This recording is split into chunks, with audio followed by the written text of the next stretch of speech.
Okay, folks. Hello. It is another Friday, and I am Dr. Garrett Smith, known as the nutrition detective around these here YouTube parts. Wow, there was a lot of stuff. I'm sorry I'm late this morning, almost 20 minutes after 8. Lots of interesting stuff happened this morning, but first I wanted to do a little housekeeping, getting everybody the information that they need. Great things lately. We do now have Keystone Minerals back in stock. And just as of yesterday, we now have lactoferrin back in stock. So for those of you who are waiting for these things, it was supply chain stuff. Supply chains affecting everything these days. So we have those back in stock. The lactoferrin, between two people yesterday, they bought 5% of our new order. So we're really grateful for that, you guys. I'm glad you like the product so much and you don't want to run out again. Yeah, there's Pierre ordering. Pierre's one of the 19 bottle people. Yes, Pierre, you will have plenty for the zombie apocalypse. That will be good. Okay, so there was that. So yes, lactoferrin is back in stock. If you are a Love Your Liver member, then you should email Julie to get your discount. You should not order through the store because people who are members of the Love Your Liver program get, I forget the discount, but it's significant. So email Julie. Next, Twitter this morning. Very interesting. So normally what I do is I go on Twitter. You guys who have seen my announcements of the live stream, I go on Twitter and I take a screenshot of it and I post it to my other social media. So Twitter's kind of the key stone to my posting to other social media. Well, I go on Twitter this morning, and I don't know if you guys saw my tweet about this last week, but in the last week and a half, something like that, a debunking bot tried to come on my Twitter and debunk the idea that Big Pharma makes all of your vitamins that you're taking. Try to debunk it by saying Takeda Pharmaceuticals in Japan came up with how to make ascorbic acid, and therefore it's not all big pharmaceutical houses doing it. And it took me 2 seconds to Google Takeda Pharmaceuticals, and guess what it came up with? The largest pharmaceutical company in Japan. I'm pretty sure that qualifies as big pharma. The largest, big. Those words mean the same thing, but these bots that are trying to weakly debunk me, maybe AI isn't that smart yet. Anyway, there was that. What were the other things? There was a couple of other things. Let me go find it.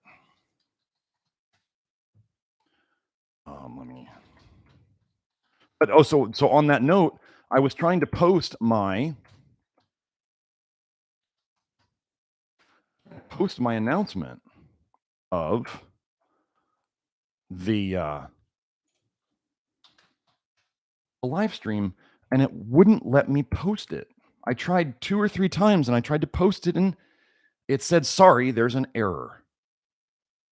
You're going to have to try again. And so I try again, and it doesn't post, and I try again, and it doesn't post, and I'm going, this is very interesting, because so let me back up in the week. So there was the debunking bot that came after me. This website that you're watching this video on deleted an unlisted video of mine that was 4 years old. So they went back through all my stuff, all my unlisted stuff that I've never put in public, and they decided to delete a video. Thank goodness they didn't give me a strike on the channel, because they said it's old enough and these are new rules and we didn't know. And then now I have at least 2 nutrition detective imposters on Twitter. It seems that the war is ramping up. Gosh, I must be saying something that they don't like. And we're almost at 4,000 subscribers. I'll tell you folks, if you think you're listening to somebody legit on this website, this video hosting website, and they have 50,000 subscribers or more, they're probably controlled opposition. They probably are. People are telling me they're getting unsubscribed from this YouTube channel, that they have trouble finding it again. It happens. It's going to happen. The war is going to escalate. So on Twitter this morning, yes, I tried to post it several times and it won't let me post it. So then I thought, wait, maybe there's just a glitch in the system. Maybe I'm being paranoid. Let me try just posting a simple tweet. So I type in testing and I post that and it goes through right away. So then I post a tweet tagging Twitter saying my posts aren't showing up for my live stream, but simple posts are. What's going on?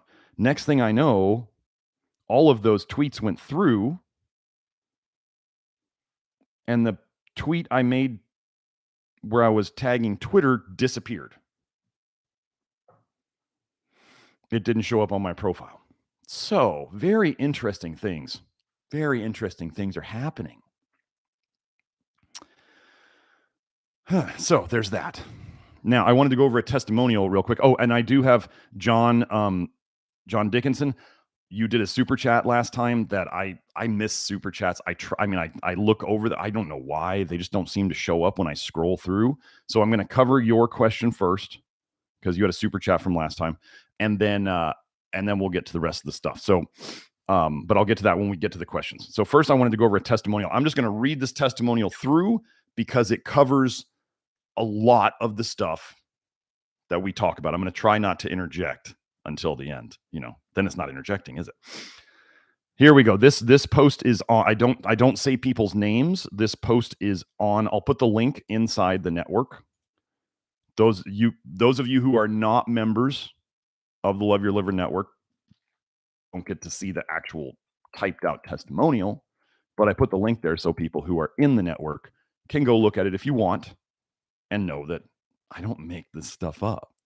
Okay, here we go. After about a year on LYL, which is Love Your Liver, his study and live streams only, no testing. So he wasn't working with me. He's just doing this. So this is the important thing. I know I shouldn't interject. The Love Your Liver program is a do-it-yourself program. There's working with me or Nathan doing the testing, the hair and testing and the blood testing, where we give you guidance and we give you support in how to go about restoring your nutrition. But the Love Your Liver program by itself is a do-it-yourself program. Okay, so that's what he was doing. He was studying the Love Your Liver program and watching live streams. He was not testing. Okay, here we go. I'm pumped and encouraged to continue by the results I've been experiencing. For background, I'm an early 40s male with no prior diagnoses. Primary complaint has been dragging energy. For 12 years or so prior to arriving here, there's been some low carb, refeeding post-low carb to put weight back on, and plant-based experiments. The extremes never excited me, as in carnivore, keto, vegetarian, or vegan. They always seemed like a temporary thing to do for 8 to 12 weeks to help one figure something out and not a place to stay. No medications or over-the-counters for the majority of my adult life. No Accutane, no Ray Peat, no Weston A. Price, no liver or fish oil. 2 eggs a day were a thing off and on for a while, though. There was a phase following Ari Whitten and his Energy Blueprint show. Anyway, I'm most happy to report that the neck stiffness has significantly reduced and has practically gone away. The stabbing-like pain in my right trap above the collarbone is gone, and the stiffness in my right shoulder has significantly reduced. For the most part, the popping and cracking in my upper back is gone, and also the pain in the trap near my right shoulder blade is gone. Thank you, Magka Hall. I'll explain that later. I've been applying this several days a week on my neck and shoulders. This is a problem I've been trying to figure out for years, over a decade, and was approaching it as an unresolved mechanical issue. This has been a big win for me. Chronic pain is exhausting on multiple levels. The top of my head is less itchy, less earwax, more so in the left than the right. Earwax color is less orange and lighter, less eye crust in the morning when I wake, body odor way, way down, gas much less and significantly less stinky, and the heels of my feet are less calloused. Teeth slightly whiter. Posture seems better, and generally speaking, I'm a happier, more positive mood. I'm much less bothered by things that get dismissed as, it's just life, stuff happens. Things I'm looking forward to see hope improve include. So this is the stuff that hasn't gotten better yet. We can only fix things so fast, right? Here we go. Chapped lips. This has been bad on my lower lip for what seems like most of my adult life and something I'm a bit self-conscious about. The white hairs around my temples and the back of my neck reverting to their natural brown color, spider veins on my thighs and feet lightening going away, whiter teeth and better dental health. Notice he already said that was improving. Morning energy. I usually drag a bit in the morning upon rising. Things usually don't start clicking until mid-morning. Reduced vascularization in the whites of my eyes. No more orange earwax / dry feeling ears. Reduced sensitivity to bright light and loud noises. If there's anything to Elaine Aron's highly sensitive people, perhaps this isn't in the cards for me, and much less oily facial skin. I lay an old t-shirt over my pillowcase to keep from destroying my pillowcases with an oil stain. Simple Green has been a go-to soak to get the oil out. Perhaps there is something to oily skin, though. When I'm an old man, maybe I won't have so many wrinkles. Just some crow's feet at the corners of my eyes. As far as concerns go, I wish I was more physically sensitive to the things I try diet and supplement-wise. It's been hard for me to hear what my body is telling me. The primary things I've heard from my body come from the charcoal and sun fiber. Too much charcoal slows down the bowel movements, and I started too fast with the sun fiber. After a week of a pinch, I went to half a scoop. The next stiffness came right back and hung around for several days. We'll talk about that. Diet-wise, I've been using mostly ground beef and beans, black or adzuki beans, oatmeal, quinoa, apples, bananas, and dates. White corn chips on the beef and beans when I'm not in the mood to make quinoa to add to the beef. Chicken here and there. Blueberries and strawberries are a treat. I have a lemon tree, and for those of you who have a tough time with the cowboy diet day after day, cowboy diet is beef and beans, basically. Lemon juice makes it much more appetizing, in my opinion. Supplement-wise, 1 whole Keystone Minerals and lactoferrin cap 3 to 4 days a week, so not even every day. 1 potassium gluconate cap with lunch and occasionally dinner. 50-50 salt, Magcahol 3/4 to 1 teaspoon, 4 to 5 days a week applied on the skin. I never felt anything from B vitamins, and maybe twice a week I open a taurine cap and sprinkle it over the beef and beans. Thank you, Dr. Garrett Smith, and those of you who post in the forum. I've solved more in the last year than in the last 10. Things I hadn't considered were something to solve. Seldom do we find what we are not looking for. Finding is reserved for the searchers. While I don't regret all the time and effort I spent on my health journey, I don't know how else I would have found this group. Without all the trial and error elsewhere, I don't believe my mind would have been prepared to hear this message when I did last year coming out of stupid COVID. If you don't know what COVID is, we're tweaking it a little bit. Speaking of stupid COVID, charcoal was on my radar prior to joining Love Your Liver. I'm very much appreciated the charcoal articles here in Love Your Liver land. They validated my use of it during that time. No body aches, no chills, body temp peaked at about 100 Fahrenheit for about a day. Slight tight feeling in my chest would appear 3/4 of the way up a flight of stairs. Some coughing. In years past, I felt like I've had worse common colds, not knowing about the use of charcoal. The chest tightness for a couple days was my one unusual symptom during stupid COVID. Lastly, Dr. G, you are welcome to anonymously use this testimonial. And again, thank you for going deep on this topic, your drive and generosity. You are very welcome. So there's a lot in there. First, I'm just going to cover some of the highlights. A year of doing Love Your Liver on his own. So he's studying it. He's obviously paying attention. He's listening. He's trying to listen to his body as well as he can. And like he said, he's not as sensitive. He's saying he's kind of sensitive, but he wants to be more sensitive. So we all deal with these issues. Then, so early 40s. So we're fixing things in an early 40s male that he didn't even know could be fixed, or that he didn't even know were problems until they were gone, right? Lots of dietary trials. Lots of physical musculoskeletal pain going away. Lots of it. Just like I've done, like many of you have done, you try to deal with it in like a mechanical way where you're going, oh, I just need to rehab. I just need to do these magical exercises and do all this stuff. When it's a chemical problem that is causing you all of this pain. Think of it as in a car. If you have a brand new car in an ocean town, right? And it's got everything's got nice, the sealant on it. It's all sealed, painted, sealed, sealants, all that stuff. But if somebody comes along and keys your car right through the paint, down to the metal, where does the rust immediately start? It starts where you've keyed the car. So what happens in your body is if you have this toxicity, this inflammation causing toxicity running around and nutrient deficiencies, when you have this inflammatory process going on, where does the rusting start? Where does the breaking down start? It starts where you've had little injuries or where you're out of alignment a little bit. That's how it works. And then if you fix if you got rid of the rust and you repainted the car, you're not going to be rusting there anymore. That's what we're doing. So anyway, yes, a lot of physical stuff goes away. This gentleman, the top of my head is less itchy, less earwax, less eye crust. Earwax color is getting lighter. Body odor way less. Gas much less. Heels of his feet less callous. Teeth whiter. Posture seems better. Better mood. Like, serious. I want you to think of what is coming out of his head. The oil that he's saying stains his pillowcase. This man is detoxing a ton through his head. What color is this stuff coming out? It's mostly yellowish, orangish. Bile, vitamin A. Okay. What do you think happens to people? I don't know if you've ever seen this, but oftentimes people with Parkinson's and other neurodegenerative diseases, they often have skin problems on their head, and these skin problems are often with a yellowish tint to them. Do you think it's any coincidence? Your body, a brain toxicity, trying to detox through your ears, through your eyes, through your sinuses, through your scalp. It's trying to come out. It would come out in the closest area to it. Okay.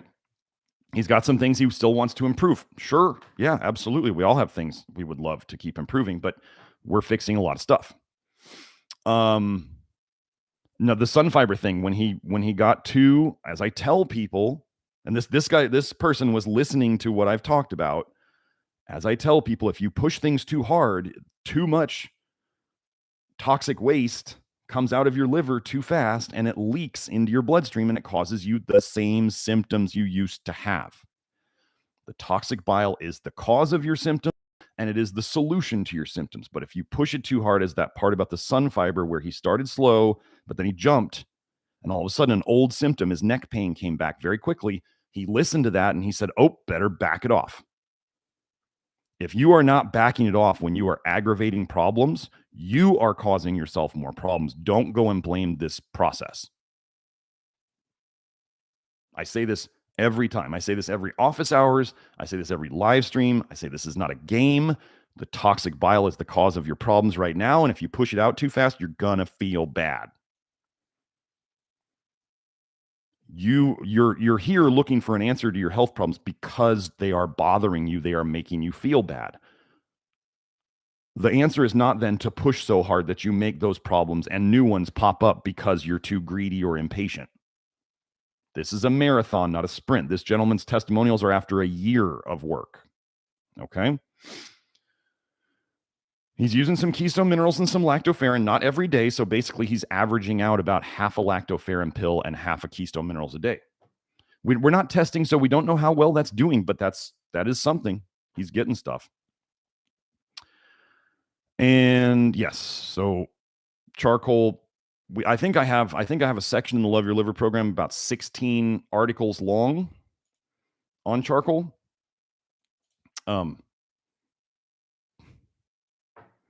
But not everybody can take it because it does grab bile so much that it does constipate.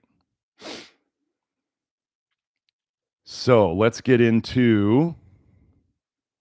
Somebody sent me this link, and I just wanted to cover it. So here's a funny thing: frozen fruit recall issued after hepatitis A outbreak. I'm going to link this to the bird flu thing. Frozen fruit recall issued after hepatitis outbreak. What are we looking at here? Strawberries, strawberries, strawberries, strawberries. Pineapple, strawberries, strawberries. Here is what I believe.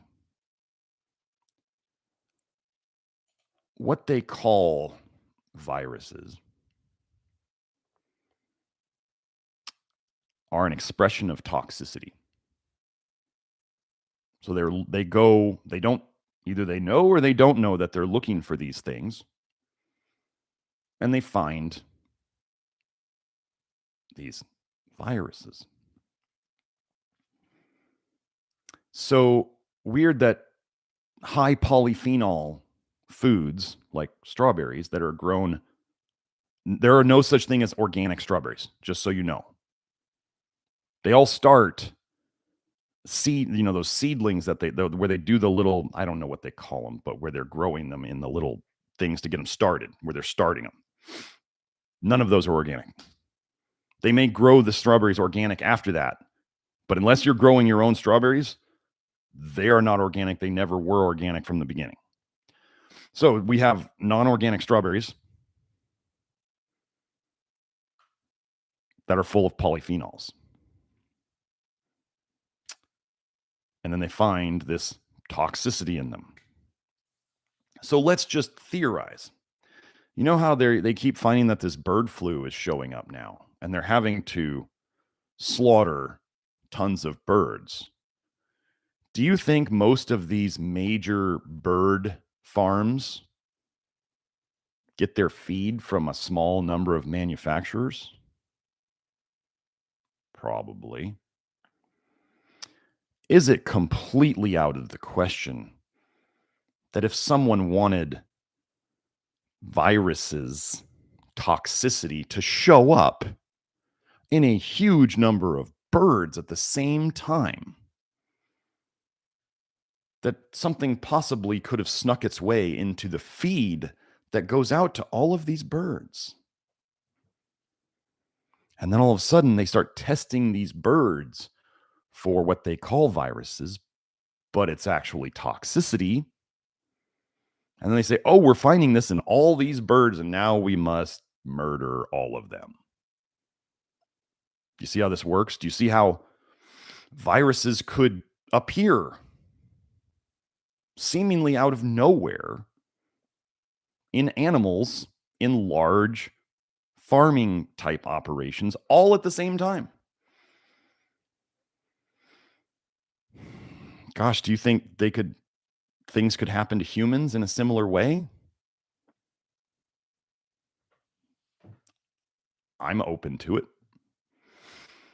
So that's just these virus. Let me just do a quick search. Let's just do.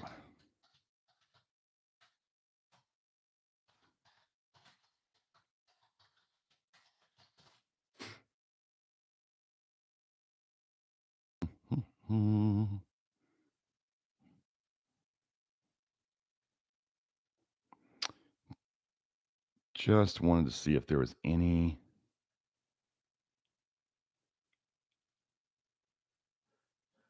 Nope, nothing what I was looking for. So next thing I wanted to go over the studies that I had found in the past on vitamin A causing allergies. Now, why is this topic important to me? Well, it's particularly important to me because I actually blame myself. Before I knew about vitamin A toxicity, I blame myself for giving my son his anaphylactic tree nut allergy. He is anaphylactic to several tree nuts. And I know that my ex-wife was significantly vitamin A and copper toxic from years of birth control. So in utero, my boy got to marinate and all of that. And when he was weaning from nursing, I thought at the time that goat milk was better because of the smaller fat globules and da. It's easier to digest. Okay, well, it's got like supposedly something like 4 times more vitamin A than typical cow milk. Maybe there's a reason why so many people don't like goat cheese and goat milk. Do you think maybe they taste the vitamin A and their internal warning system says, this doesn't taste good, you shouldn't eat this? But my boy loved it.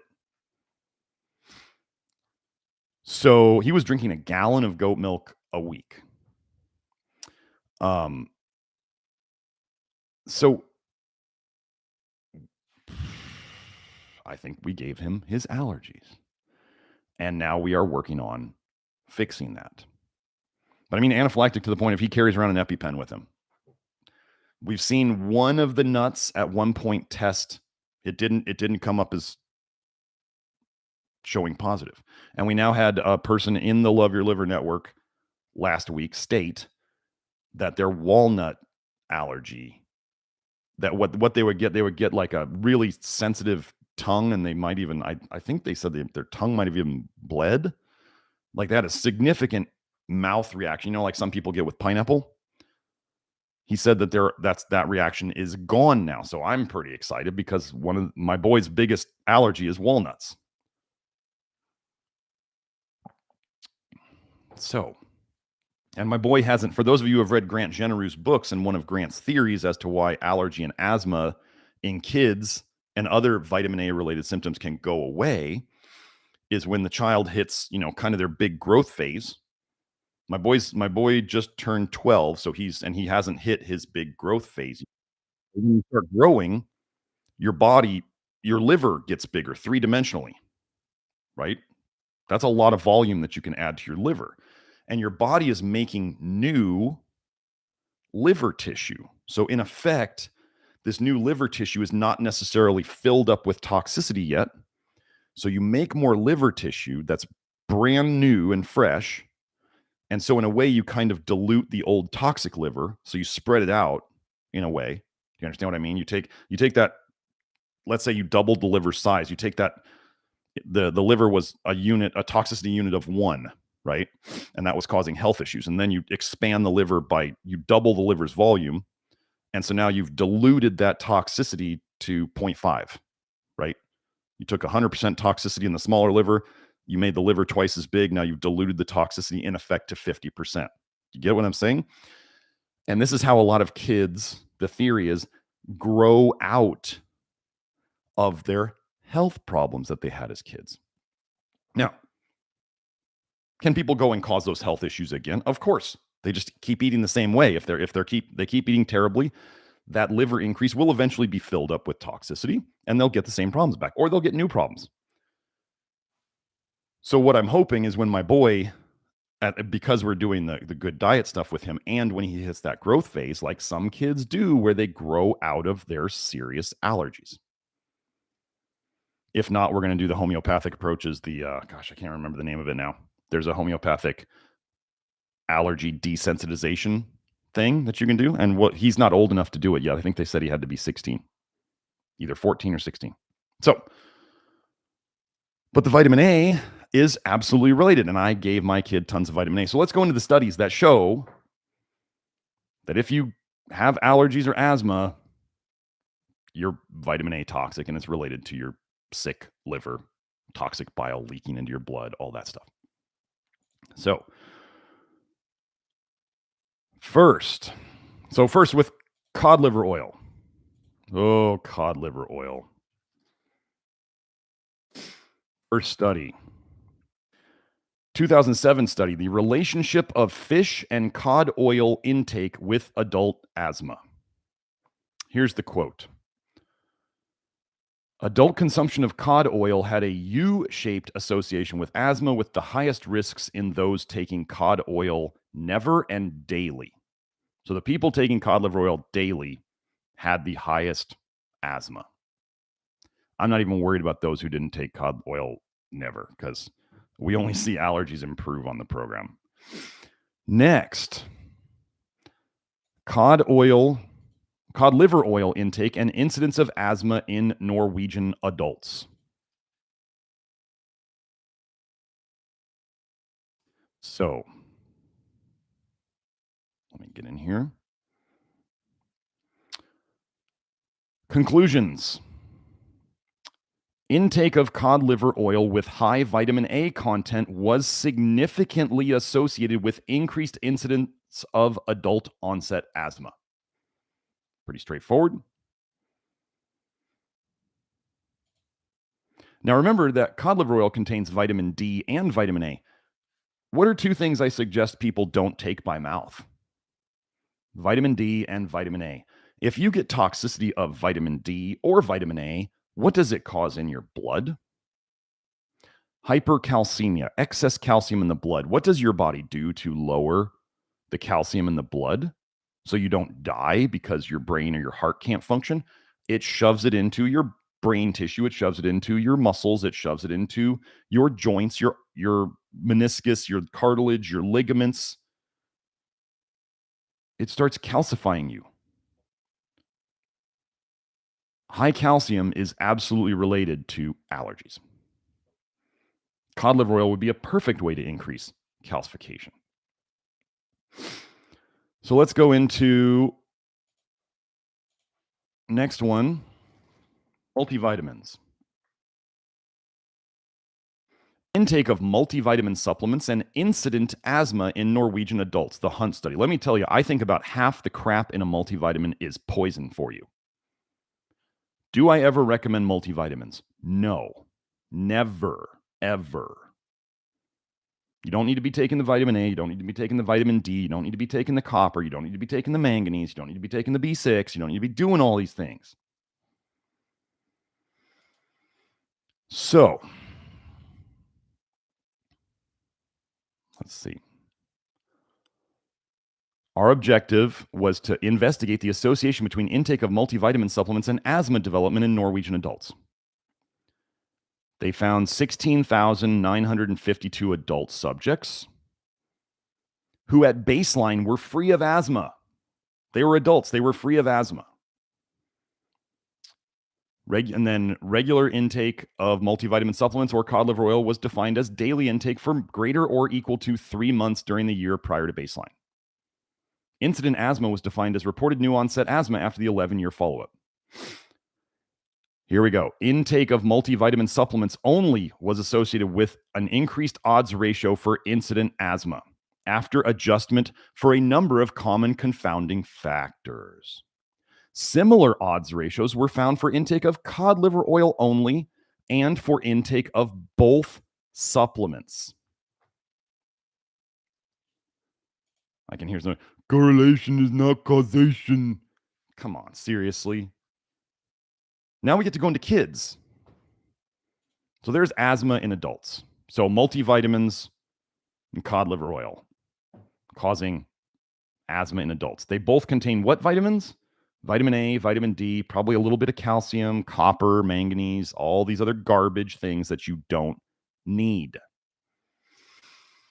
Okay, asthma and allergy in children. Let me put the link in here.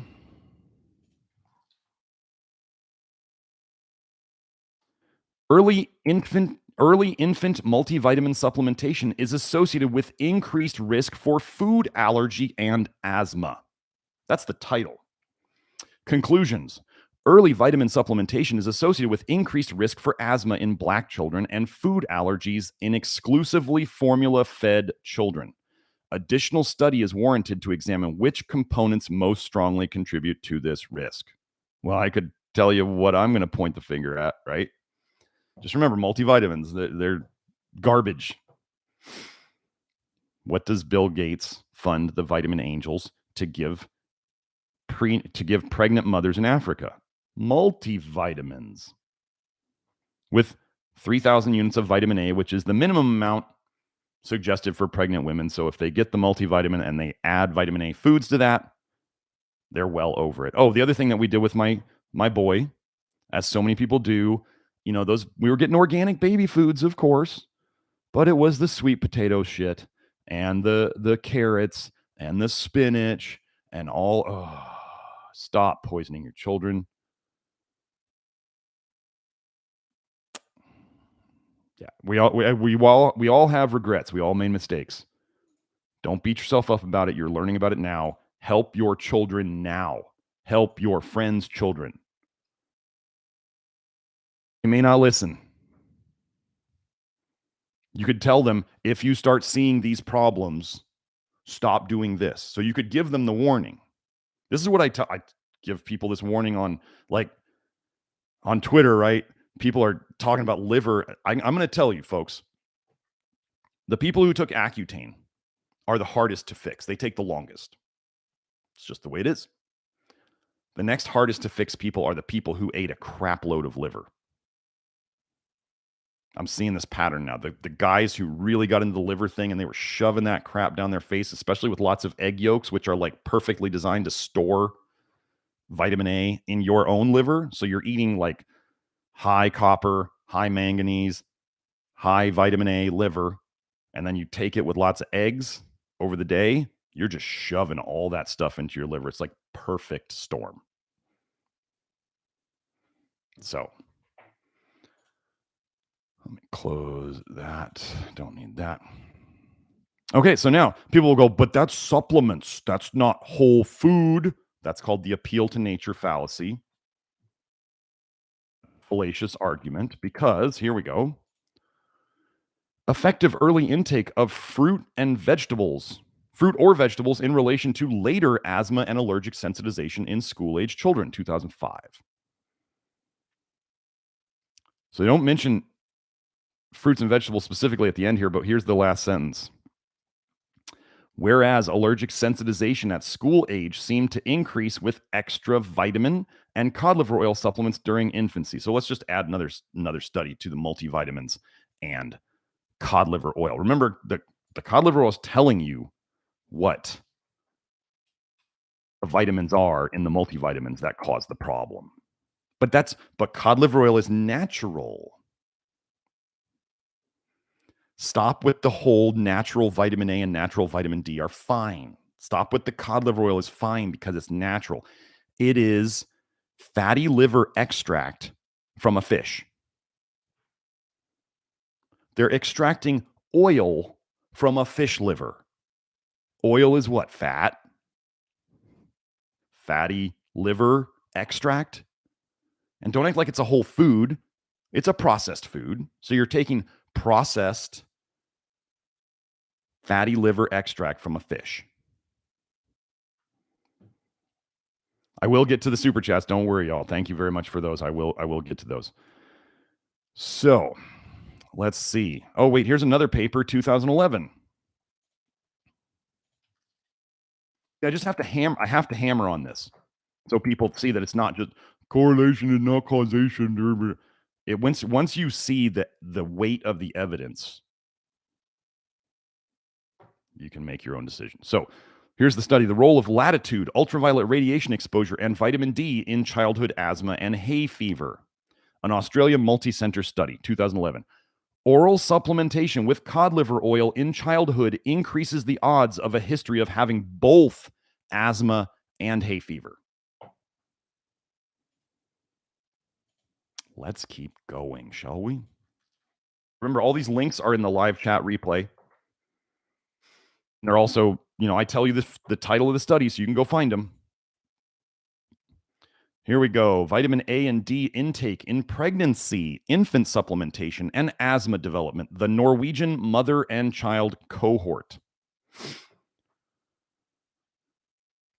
Here we go. Results. Asthma increased according to maternal motherly intake of total vitamin A in the highest compared to the lowest quintile during pregnancy. That's yes, you can mess up your children with vitamin A during pregnancy. It doesn't mean they're going to have birth defects. It means they could just have asthma and allergies. Conclusions. Excess vitamin A over 2.5 times the recommended intake. Health nuts. During pregnancy was associated with increased risk of asthma in the children at 7 years old. Oh, wait, food-based vitamin A. In this study, we found that a diet naturally high in vitamin A combined with the use of supplements containing retinol during pregnancy place women at risk of vitamin A excess. No joke. Which was associated with increased susceptibility to asthma in school-age children.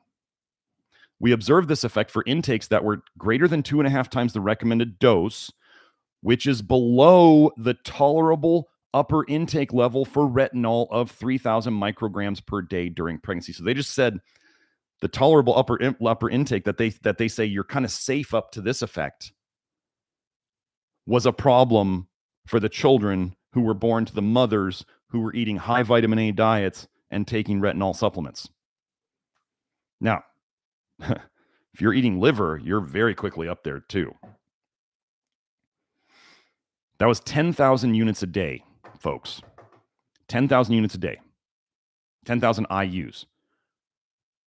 Some of you get 10,000 IUs at breakfast or maybe breakfast and lunch, especially if you were trying to go through pregnancy and be super healthy.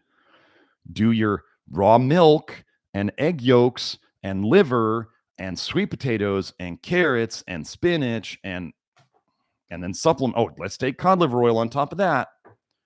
So easy to get there. Remember, the children were 7 years old and they still had the asthma. The relationship was still holding with the children at 7 years old. So, okay, one more part from this was all from my research forum. We're almost done.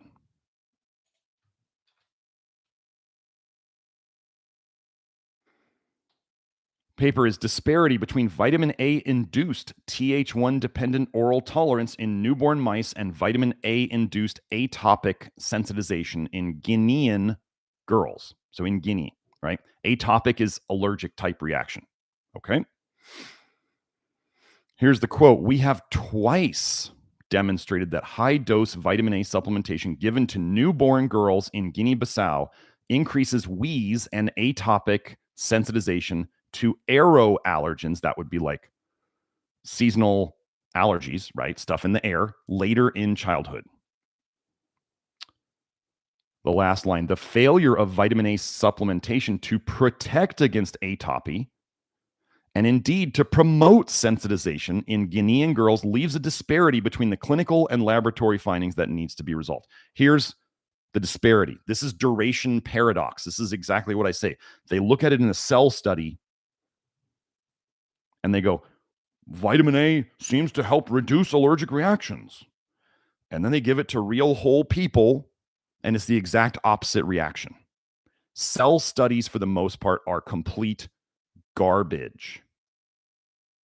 But what are they doing these days? They're doing tons of cell studies because they can fool you. You only see one turnover of cells.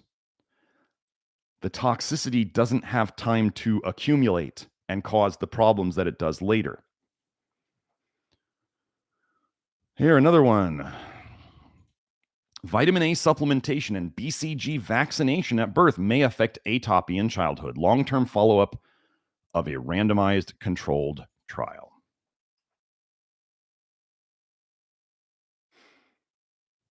The last line. Neonatal, so newborn vitamin A supplementation was associated with increased atopy. So that's like skin type allergic diseases. Asthma, not asthma, I'm talking like eczema, psoriasis. Atopy is typically skin associated diseases, allergic type diseases. So, and here's another quote from it. Vitamin A supplementation increased odds of wheeze, breathing problems within the past 12 months. And the final one we'll go over today. Neonatal vitamin A supplementation associated with increased atopy in girls. Conclusion, the study corroborated previous observations. Neonatal newborn vitamin A supplementation was associated with increased risk of atopy and wheezing. In this study, only among females. Further studies on neonatal vitamin A supplementation and atopy are warranted. Okay? Over and over and over and over and over again. If your children have allergies and asthma, they are vitamin A toxic. I remember Matt Stone of 180 Degree Health. Those of you who remember, he was the person who introduced me to Grant Generou's work. And Matt would say that, I remember him telling me this once. He said, I can eat totally garbage food that is low vitamin A and my asthma will go away. But if he goes and he would say, if I go and I have dairy or something that's high vitamin A food, his asthma comes right back, and it takes him 3 days of a low vitamin A diet to get it to go away again. It's just A causes B. There you go. I mean, his observations are as legit as any study. Not that I'm advocating eating garbage foods, because then you get all sorts of other problems, right? But the vitamin A, as you just saw in all that research, vitamin A and vitamin D supplements or natural cod liver oil sourced are behind your allergies and your asthma. There you go. So now let's get back. Let's get into it. Let's do, okay, so John Dickinson did a super chat last time that I missed. So he was asking 0.58% bromine in magnesium chloride oil, as in the Zechstein inside. So a lot of the magnesium chloride out there that people use in their topical magnesiums is Zechstein sourced. Is it a problem? I don't know. And here's where that goes. How much poison? Here's the saying I go by. How much poison does it take? Just enough.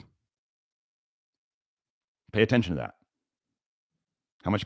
This is why for those of you who are new to working with me, and maybe you are some clients of mine and you missed something in the consult that we go over, we have to figure out the doses. So we don't know how much poison it takes to poison somebody. And there's a study. Let me just find this paper.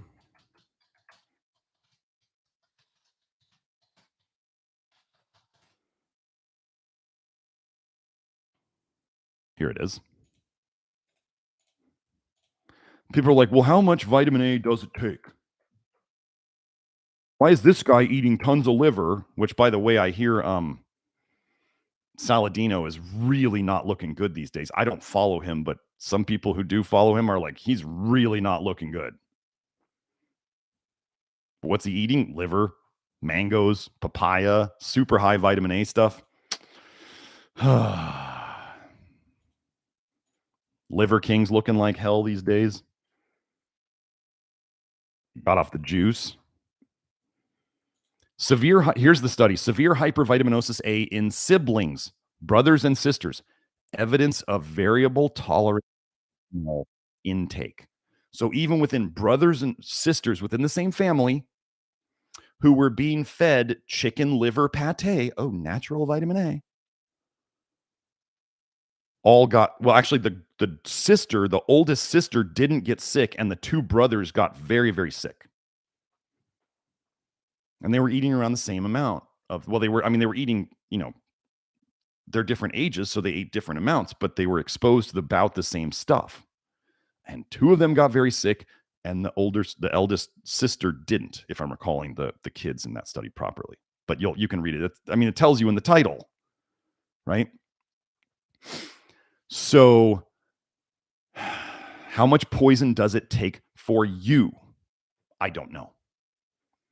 How much zinc does it take for you? I don't know. We do the testing, and I tell people, here's your limit. And now you're going to go out and you're going to do what I call the zinc experiment. And you're going to figure out if there's an amount within that range that's too much for you right now.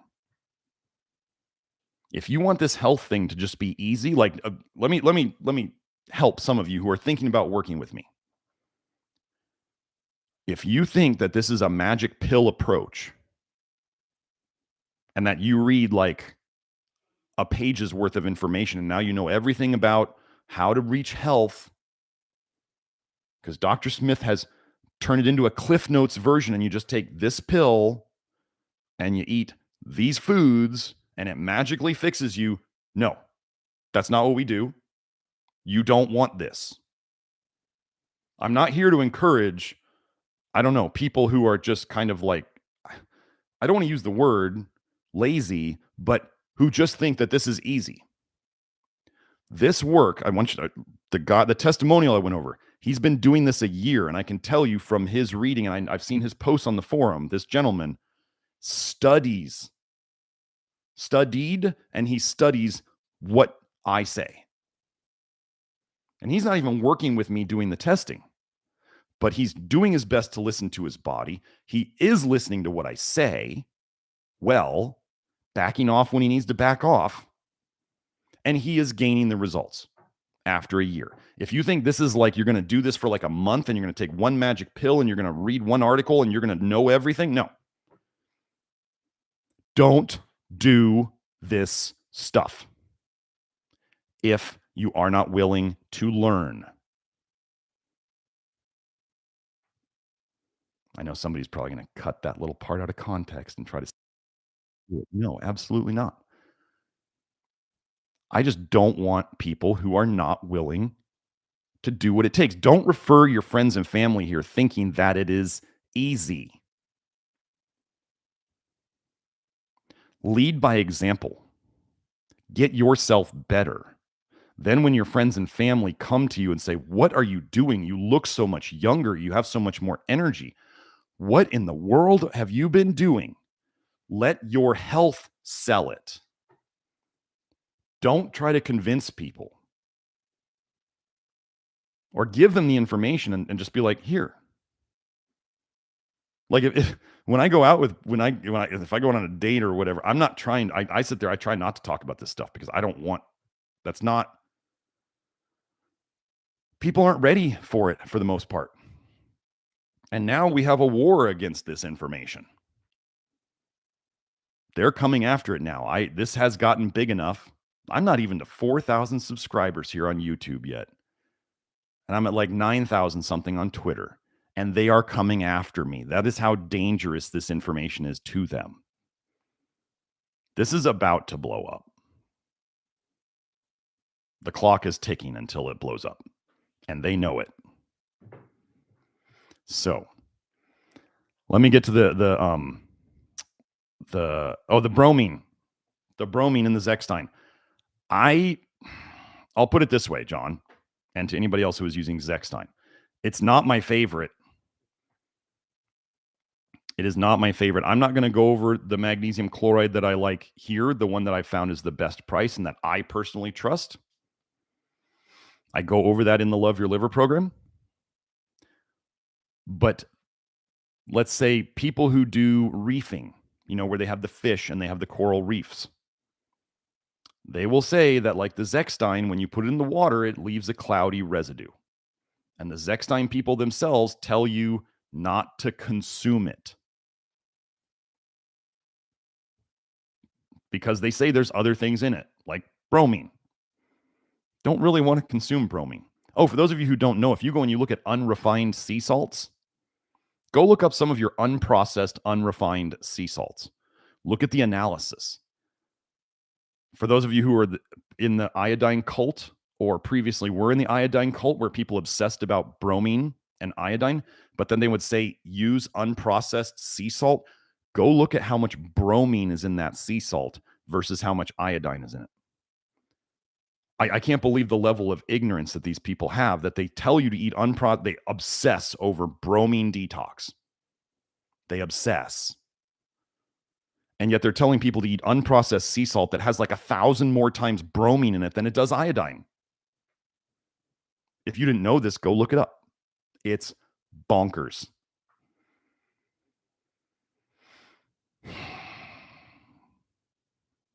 So is the bromine a problem?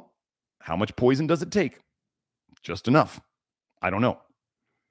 I would suggest now, if you want to get the recommendation on the magnesium chloride powder that I use, that I feel is safe for me, that's in the Love Your Liver program. Otherwise, you're looking at food grade magnesium chloride powder or pharmaceutical grade magnesium chloride powder if you don't want all that other stuff in it. There is a very inexpensive way to get pharmaceutical grade magnesium chloride powder, and that's in the Love Your Liver program. So that's, I personally, Zechstein, I think is, if that's what you can get, it's okay. It is okay. You can't take it orally, but then as you also hear me say here, if you wouldn't eat it, You shouldn't put it on your skin. The Zechstein people say, don't eat this.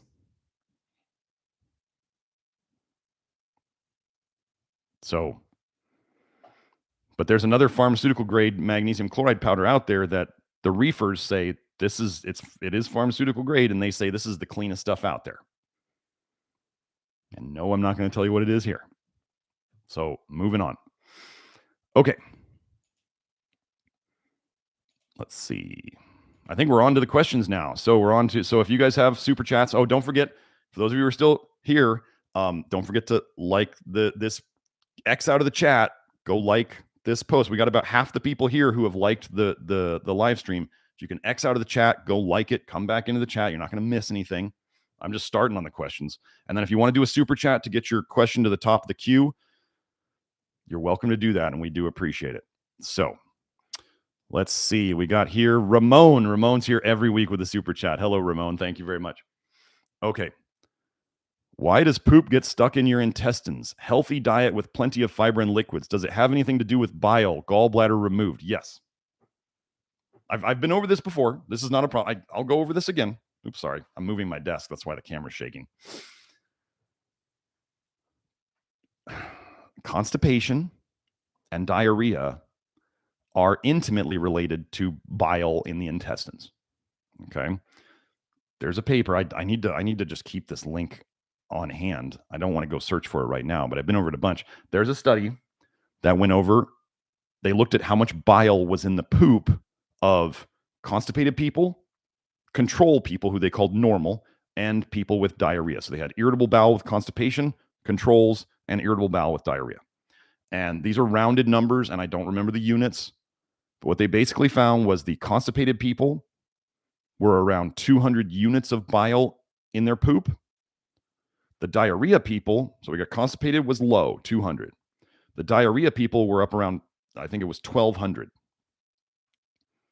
And the control people, the normal poopers, were around 500. Okay, so we can see an obvious pattern there. There's not a lot of bile in the constipated people. There's too much bile, probably irritating the guts, making your body want to get this crap out of here as quickly as possible in the diarrhea people, and then the normal people had the normal amount of bile. Okay. Here's another idea. When people have coffee in the morning, right, they say coffee induces a bile dump. Lots of people know that I don't poop until I have my morning cup of coffee. Well, there you go. You just dump some bile and you've pooped. Okay. That is the only good thing about coffee for some people, is that it helps them at least poop once a day. Now, the goal for us would be to not have to drink coffee to poop. Seems like a good goal. You shouldn't have to take a stimulant to poop. There's not really much difference than that in a laxative. That's why they call them stimulant laxatives, right? So, does it have anything to do with bile? Absolutely. So if you're constipated and you have health problems, so think about this. We associate constipation with hypothyroidism a lot. I've been over the study where they show that the types of bile in the blood are different with the different hyperthyroidism, hypothyroidism, normal, and then they even had hypothyroidism who were medicated. So the bile that was in the blood is different in all those situations. So get this, constipated people, less bile in their intestines. Where is that bile going then? It's either being stored in the liver, turning into fatty liver, or it is going back into the bloodstream, causing what appears to be thyroid problems. That bile has to go somewhere. So it goes back into the blood, and then your thyroid's dealing with it. And then we associate thyroid problems with constipation when it's all connected. That's how toxic bile theory connects everything. Now, saying somebody has a healthy diet here is our healthy diet here is very different from the healthy diet everywhere else. Liquids, of course, the hydration video and the Love Your Liver, some people have told me that was like the best video they've ever seen on health stuff. So that's a huge impact. Proper hydration is huge.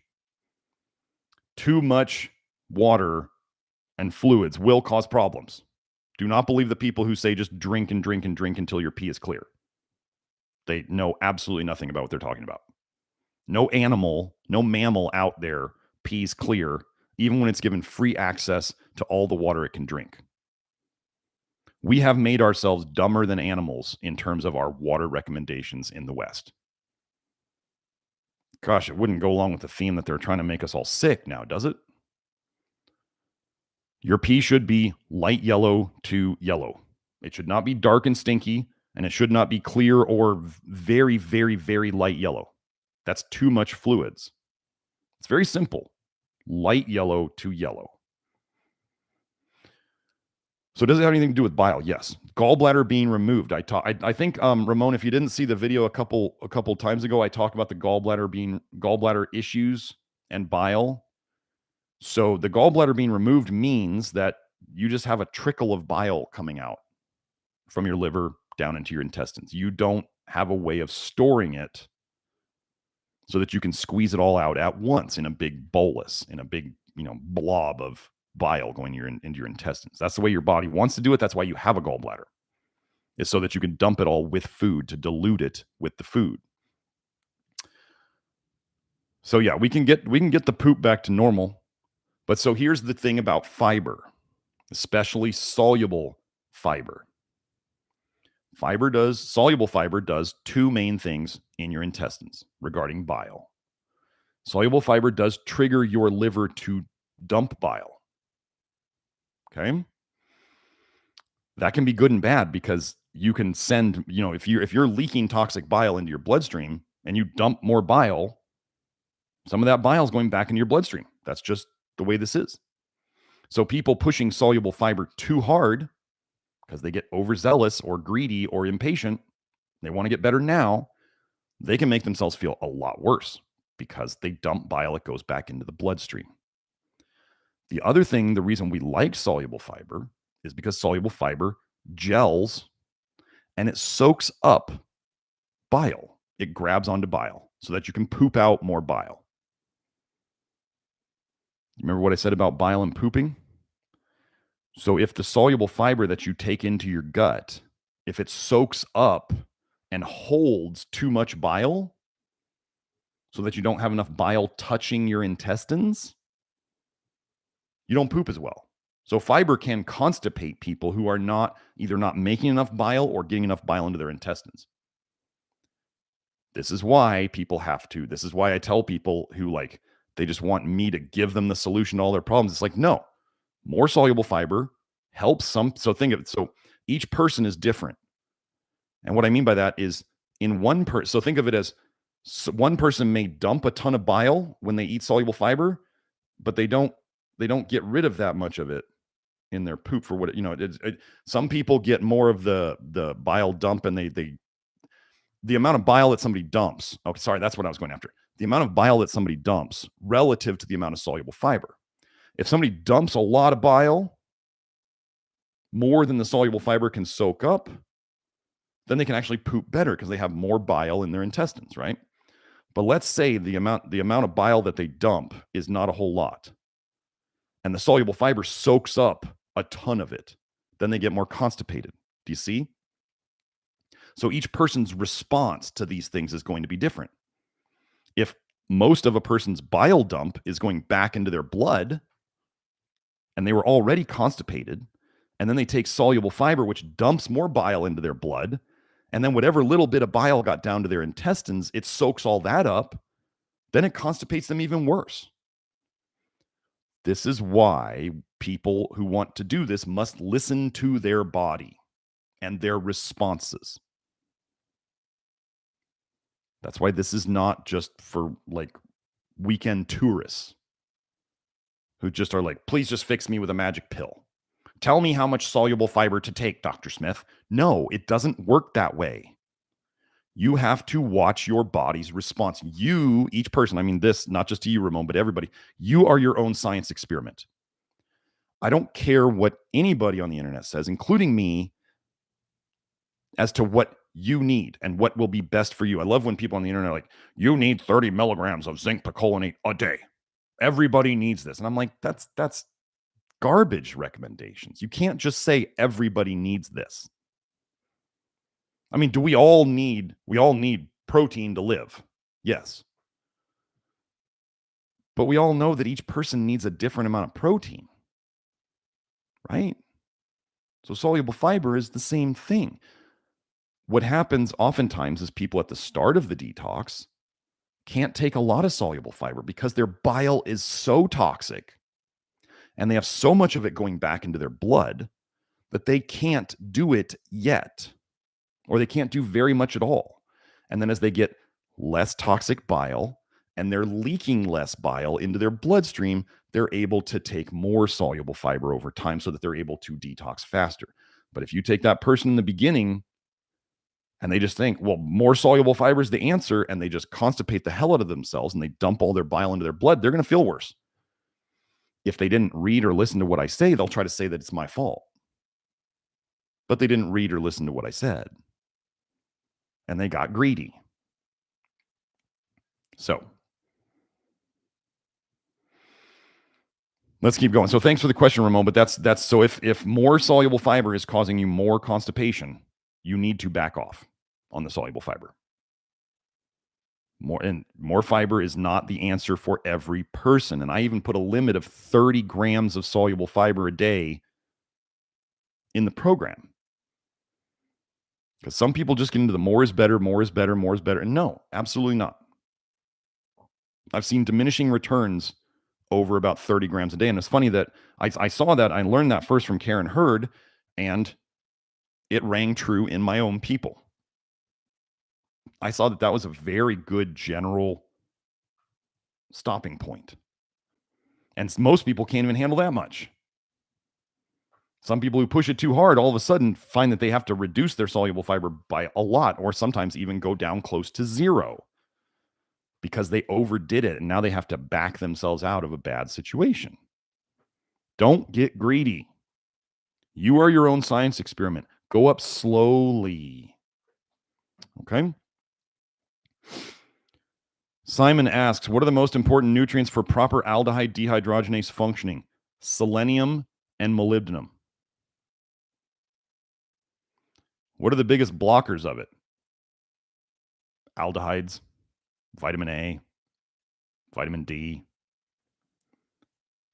Anything you see in the alternative supplement world that gives quick results for conditions, that is not an essential nutrient. The more toxic somebody is, the slower their detox runs. This is the biggest thing that people must realize, is the sicker you are and the more toxic you are, the slower you likely have to go to fix yourself.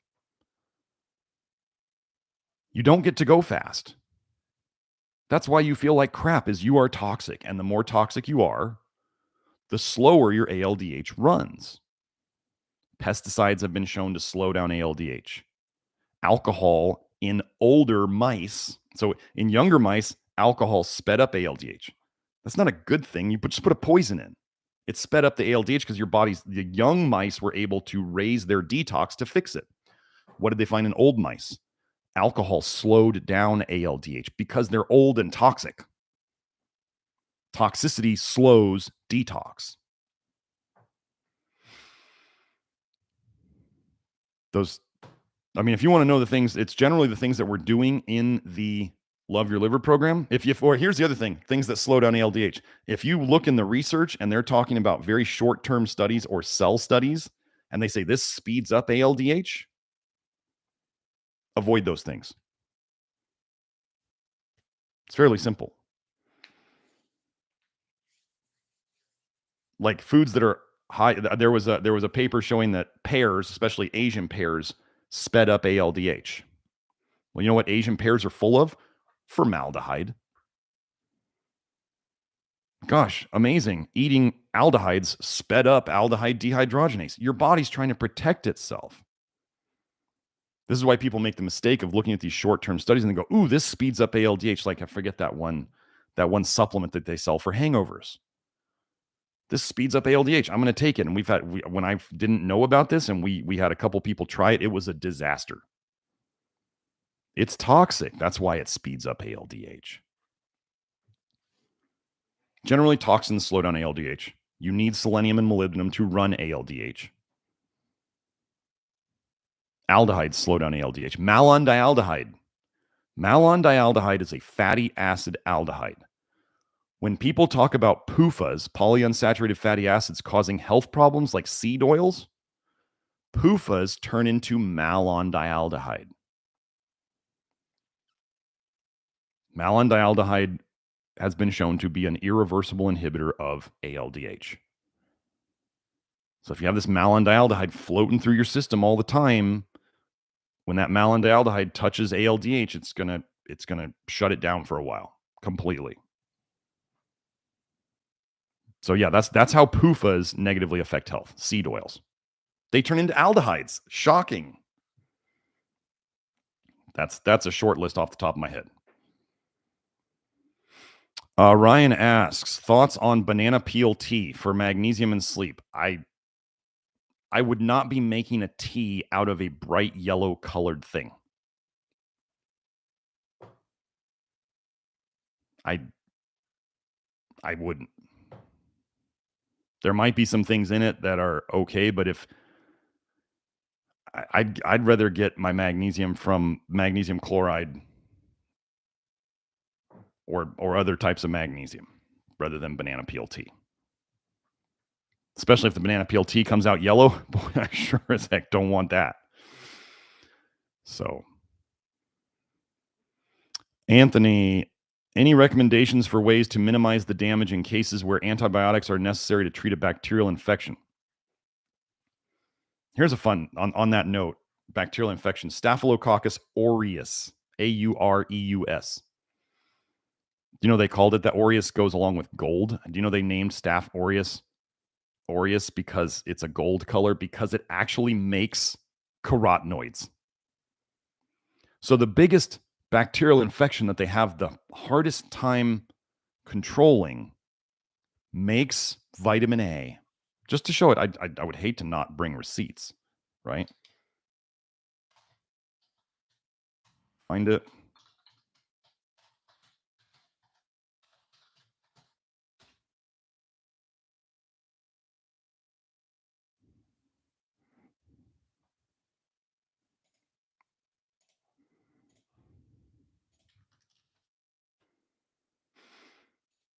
So, Staphylococcus aureus, as in MRSA, right? Methicillin-resistant Staphylococcus aureus. That's MRSA. That's the big bacterial infection, right?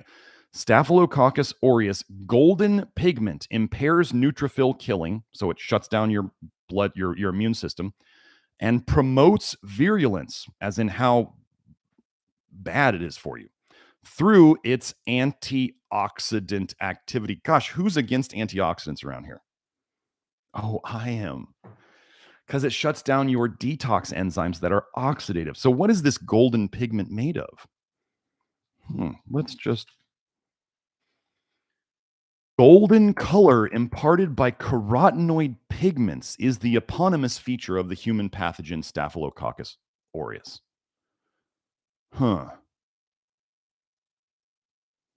The survival advantage of wild type Staph aureus over the carotenoid deficient mutant is lost upon inhibition of neutrophil oxidative burst, or in human or murine mouse, nicotinamide adenine dinucleotide phosphate oxidase deficient host. Wait, oxidase deficient? Wow, that sounds familiar. So they're saying that the survival advantage of the Staph aureus that makes carotenoids that shuts down your immune system.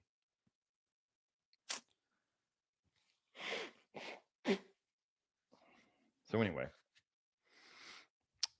yeah,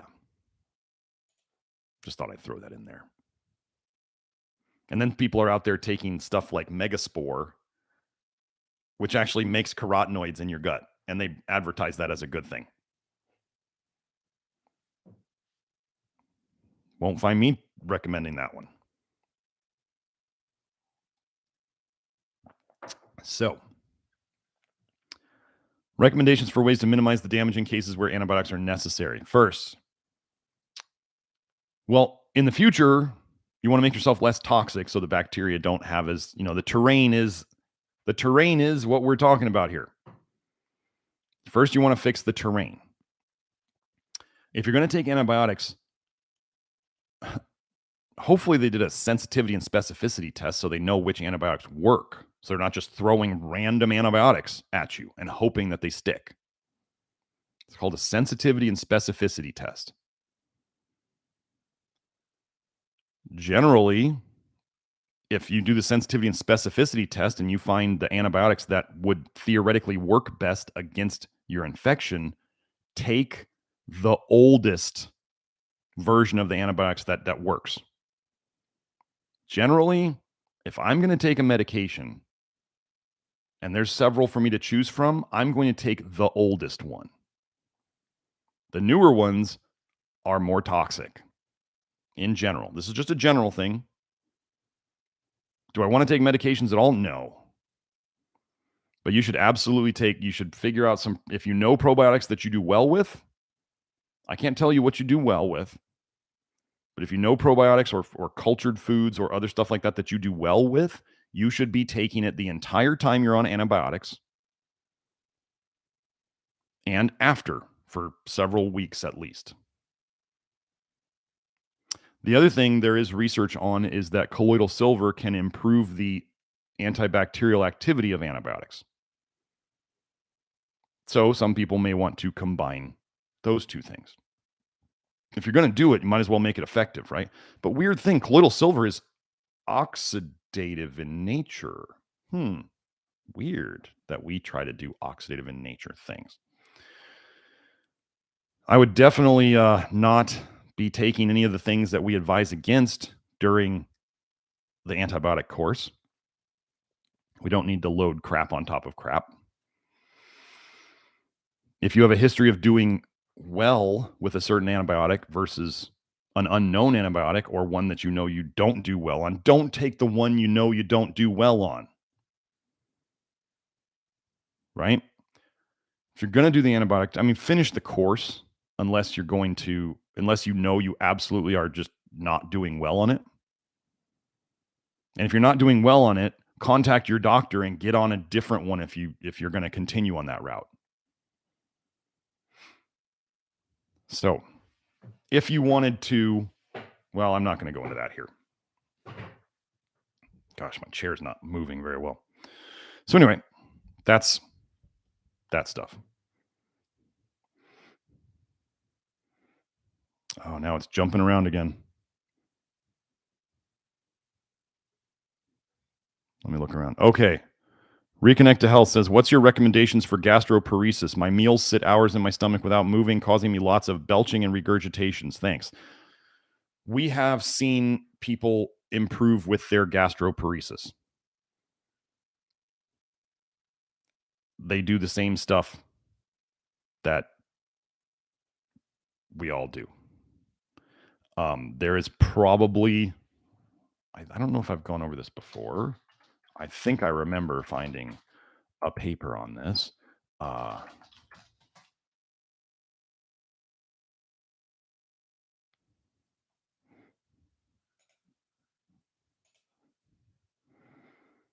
So toxic bile theory. This is the first thing we go and we look up, right? We look up gastroparesis bile PubMed. Well, gosh, here's a paper. Bile reflux and gastroparesis.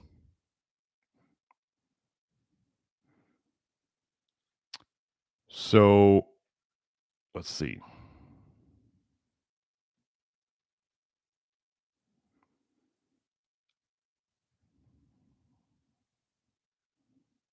Interesting. So persistent gastroparesis can result in malnutrition and have a profound impact on the quality of life. Bile reflux is most often a sequelae comes from of gastroduodenal resection or ablation of the pylorus, and its mechanism is intuitive. Not sure what that means. Although bile transits the stomach and may reflux into the esophagus after typical gastric and duodenal resections, and is often accompanied by mild mucosal irritation, the clinical syndrome of bile reflux develops in a minority of patients and is characterized by symptoms of pain and vomiting refractory to pharmacologic or behavioral intervention, which is Yeah. Gastroparesis, this stuff is not moving down in the stomach. So either it's sitting there or it's going to come back up. Okay. Here I say characterized by nausea and vomiting in the presence of distal bowel function. The diagnosis of gastroparesis requires exclusion of a mechanical obstruction. So they got to make sure that something's not blocking it. Then you've got the diagnosis of gastroparesis. Oh, sorry. Reconnect to Health. Thank you for that super chat. I see both of them.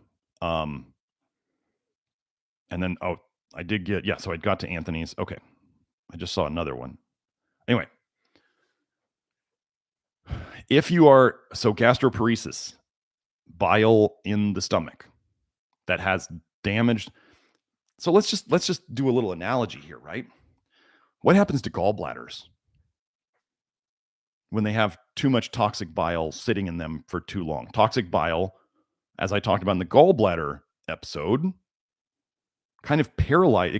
One of the things it can do is paralyze the gallbladder. What do they do that scan of your gallbladder, right, to see how well it's squeezing?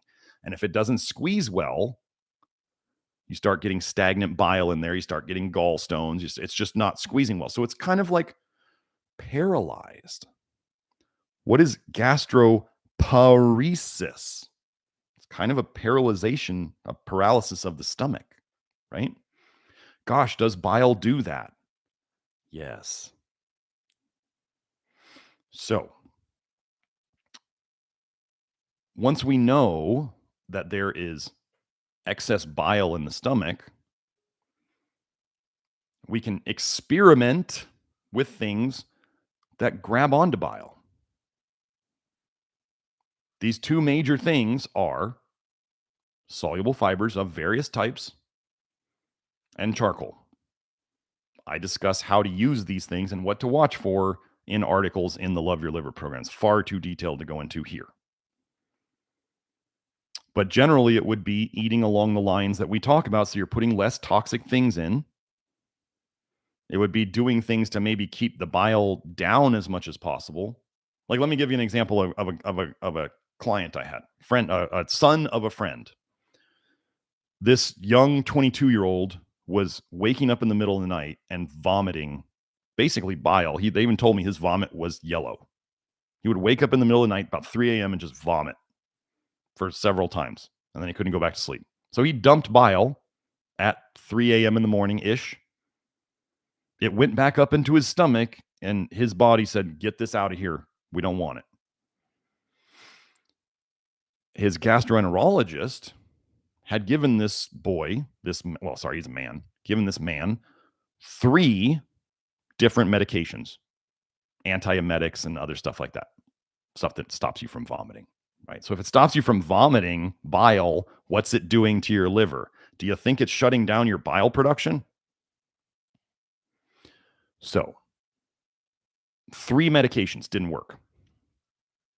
So the father talks to me and I say, okay, here's what we're going to do. I talk to the kid. I say, here's what you're going to do. You're going to try, you have a couple of options. You can try having some charcoal with water before you go to bed and see if that stays with you long enough to shut down that bile coming up into your stomach at night. That may not work. This is one of the things that my clients tell me that they really like about me is I tell them what may happen for better or worse. Here's the good thing. You don't vomit. Here's the bad thing. If you do it before you go to bed, it may not work. It may be too soon, too far away from the dump. Okay. So then I said, if that doesn't work, what you're going to do, the next 2 phases is, one would be, if you know what time you wake up, let's say you wake up at 3:30 in the morning. You set an alarm for 3 a.m.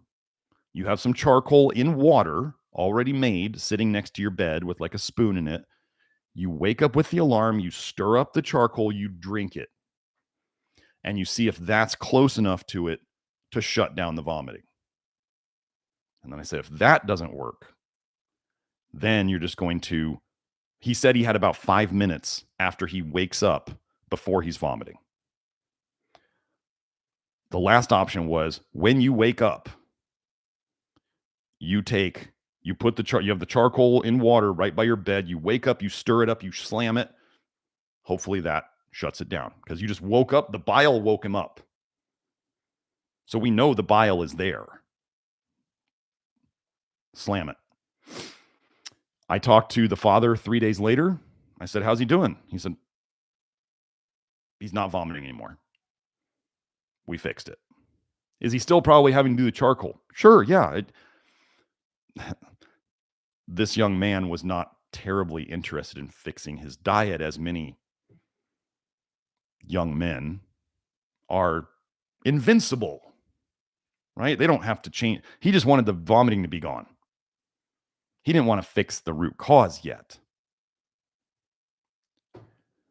It's like a disease of being a young man. It's just the young, dumb, and full of stuff. The invincibility complex. I don't need to change my diet. You know, maybe he was drinking excessively. An alcohol causing bile problems and ALDH problems. Amazing. I couldn't imagine that. Retinol, ethanol, methanol, cholecalciferol. Weird, these alcohols. They call them vitamins as in vital amines, as in protein-based things. And yet 3 of the 4 fat-soluble vitamins are alcohols? This is weird. Why don't they tell us that they're alcohols? Do they not want us to know? Anyway. Gastroparesis is the same stuff. So you could do, so one of the things you could do, another thing you could do that I go over in the charcoal articles is you could do a charcoal poultice or a charcoal mixed with lotion over your stomach area to try to help pull. You could do it over your liver. You could do it over your stomach area to try to help pull the bile directly out that way. You would be amazed at what the charcoal and lotion or the charcoal poultices are helping people to do. And what is the charcoal soaking up? Vitamin A, copper, bile. It's taking it right out through your skin so it doesn't, if it goes up into your stomach, hopefully we can get it out. But it also avoids the constipation problem because it's on the outside of you. It's not soaking up the bile inside of you, which could cause what, folks? Constipation. Charcoal is very good at causing constipation because it soaks up bile so well. Now, for those of you out there who are the rare types, there's a very rare type of people where charcoal helps them poop better. I don't understand the mechanism of that. I don't understand it, but it's cool if it works. How lucky is the person who can take charcoal and poop better? That's amazing. They are very lucky, and they should ride that wave as well as they can. But yeah, gastroparesis, it's bile in your stomach. That bile gets absorbed through your stomach. It goes into the bloodstream. I've gone over that paper before. Bile acid absorption through the gastric mucosa. So that's cholestasis right there. That's toxic bile leaking into your bloodstream. It's not leaking, you're just straight up absorbing it. Because your stomach's made to absorb stuff. So I hope that helps. I would get into the Love Your Liver program. I mean, let's just do a quick thing just so I can show.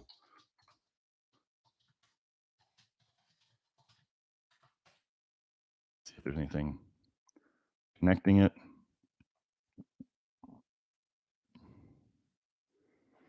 Let me see.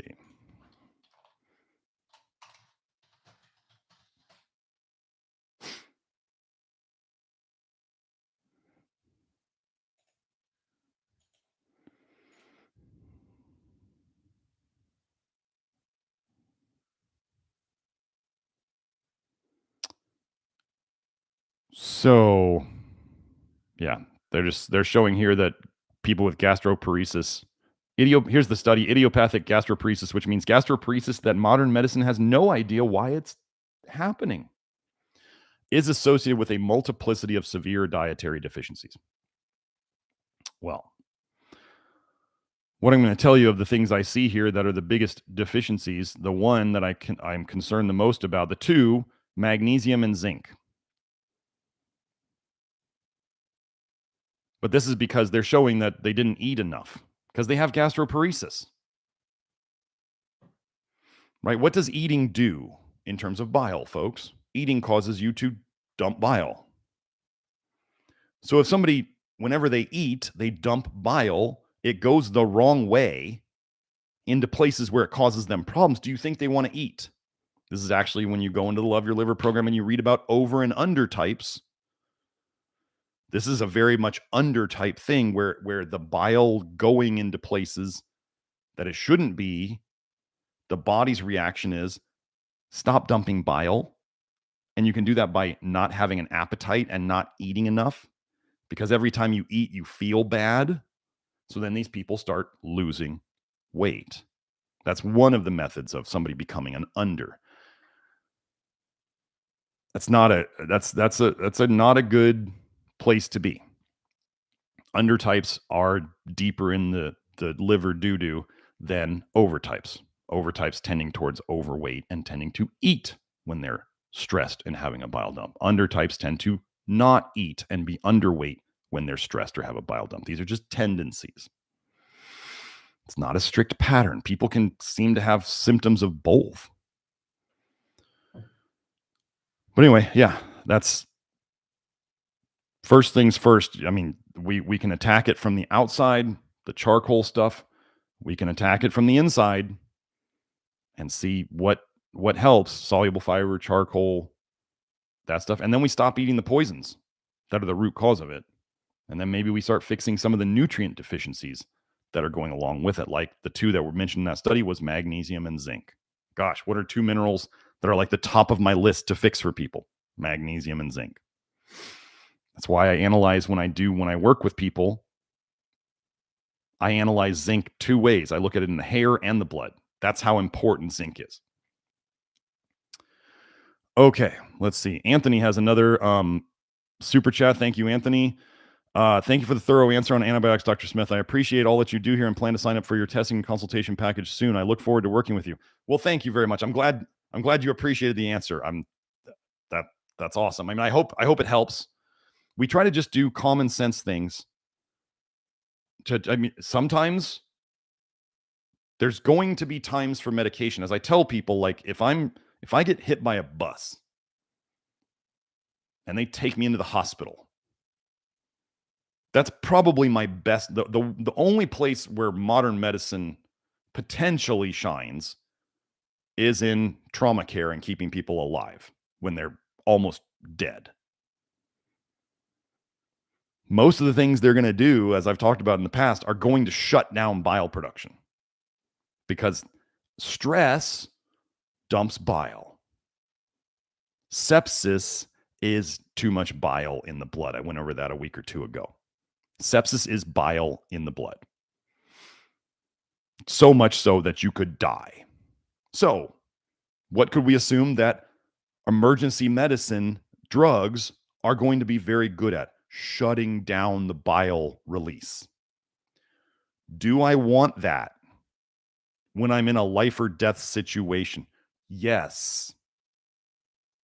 Then what do I want to do when I'm awake and I can, some people at home could take care of me? Get me the heck out of that hospital as quick as you can. Hospitals are where people go to die. So if people are looking for their everyday healthcare at a hospital, you're going there asking for bad news. You're like requesting, please poison me. I thought it was funny. Somebody was telling me the other day on Twitter about how their lymphoma specialist recommended they take vitamin D supplements, and they trust them more than they trust me. And I'm like, I didn't get into it with them, but lymphoma is straight up toxicity. That's a poisoning. Lymphoma is a poisoning. Oncologists, like a lymphoma specialist, like an oncologist, a cancer doctor. What are cancer doctors very good at giving people? Poisons, chemotherapy, radiation. They give people poisons. My lymphoma specialist said I should take vitamin D.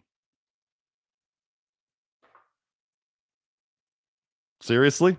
Wait, your poison specialist told you to take what I call poison. I'm not surprised. And they were saying, well, I have lymphoma, but I haven't gotten colds in the last 5 years. Let me tell you something, folks. Somebody who has cancer is not healthy in any way. I don't give a crap if they haven't had a cold or a flu in 5 years. They're not well enough to detox, and they're shutting it down with the vitamin D. I have a paper showing that vitamin A or vitamin D in the diet reduce bile production, and they try to, which is reducing the absorption of fat soluble things. Vitamin A and vitamin D, your body slows down your bile production so you don't absorb the vitamin A or vitamin D. Does that make sense? Your body says the poison's coming in. We absorb it by it being fat soluble. Let's make less bile so we absorb less fat soluble things. It's a defense mechanism. Not getting, when you have people, I mean, I always got a sick little kick out of this when people would come in, they're like, well, yeah, I had cancer 5 years ago, but I don't get sick anymore. And I'm like, oh, this is, you know, they cut off your breasts and you don't have breast cancer anymore, but you don't get sick anymore? You think your problems just like poof, just disappeared? No, I'm sorry. What I would tell people, and what I still tell people to this day, is if you don't get sick right now, like people who don't get sick are either amazingly healthy or they're way sicker than they think. What do you think most Americans are? It's not the super healthy. It's the other option. So I would tell people that as we get you better, you haven't been sick in 5 years, you might start getting some colds because your body is going to start dumping stuff. This was even before I knew about toxic bile theory. I just knew that as you take somebody who is really unwell and toxic, and as you start to get them better, they will start to get some colds and flus, because colds and flus are bile dumps. They were not dumping bile before. It was all just staying in their liver or going into their blood. Maybe some of it was getting out through their kidneys or their skin, and that's why they had kidney problems, or that's why they had skin problems. But it's going to come out at some point. The dam will break. What do you want to guess will happen to the lymphoma guy after he's taken the vitamin D long enough and he's stopped making bile for long enough that all that toxic bile builds up in his liver and the dam eventually breaks? What will they call it? Hey, your lymphoma's back. And it's spreading, and it's worse than it ever was before. That's how this works. Chemotherapy shuts down your bile production. The bile stops leaking into your blood. Your body's able to start getting all that toxicity out of the tumors. You see the tumors shrink. They've stopped the chemotherapy, because if they kept it up, they would kill you. So they've stopped the chemotherapy. Cancer looks better. Months to a year later, cancer's back. It's worse than before. We have to use a stronger chemotherapy to shut it down. They shut it down again. Usually doesn't work as well as it did the first time, because they're still super toxic. And that bile behind the dam is already starting to leak. The cracks are showing. They try to shut it down again. Then they stop the chemotherapy over months, right? So it reduced the tumors for a bit. They shut it down. They stop the chemotherapy. Over the months, your body gets rid of the chemotherapy. The effect of shutting down your liver fades away. The bile starts coming out of your liver, leaking into your blood, which was the cause of the tumors in the first place. And then all of a sudden, then they're like, you got cancer everywhere in your body. You're effed. We can try stronger chemo, but it probably won't work. Does this sound familiar to anybody? You ever watch somebody go through oncology treatments with chemo? This is what they did to my father with prostate cancer. It went exactly like this. They murder people with these poisons that make them look better for a while because it shuts down their bile dumping. And it was the bile leaking into their blood that was making the tumors, where the body was trying to create more storage areas for toxins. That's what tumors and cancers and cysts are. It is your own tissue. It is your body trying to protect you and put it in a holding area long enough, hoping and praying that you stop putting in the poisons so that eventually you could get rid of it. That's what tumors are. It's your body's last ditch attempt. It's so toxic that it's having to make new storage areas other than the liver and the body fat to store poisons. Why has breast cancer happened so much? Well, how many of our toxins are fat soluble? So where would a woman's body put these toxins? In the fattiest area of her body. Okay. So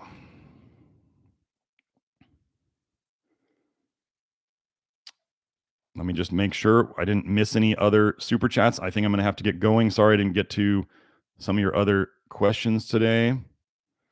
Or I didn't get to any questions that weren't super chats. I really appreciate all the super chats, folks.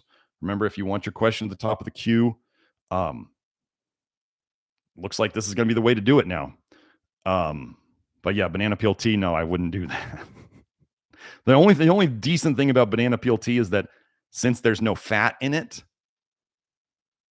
it may not pull a lot of the carotenoids out. And if you drink it without eating fat around it, you may not absorb a lot of it, but I'm not going to mess with that. I'm not touching that. So again, thank you all for these super chats. I'm just trying to double check so I don't miss anything like I did with John Dickinson's last week, but I will get it. So anyway, that's it. Okay, that's everything for today. So remember, lactoferrin and keystone minerals, if you guys have been waiting on those, they're all in. If you're in the Love Your Liver program, email Julie. If you're not, just go to nutritiondetective.com in the shop and you can find them there. Amazing stuff. It's going like hotcakes. We just got the order in yesterday.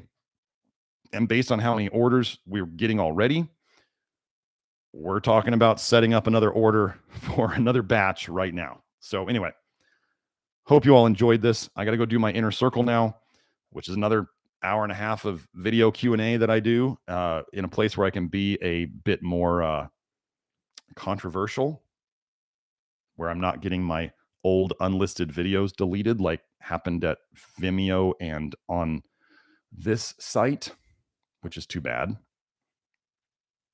Rumble, we do have a backup channel on Rumble. If you don't know, this will be there today or tomorrow. So anyway, have a great weekend. I'll see you next Friday. Bye.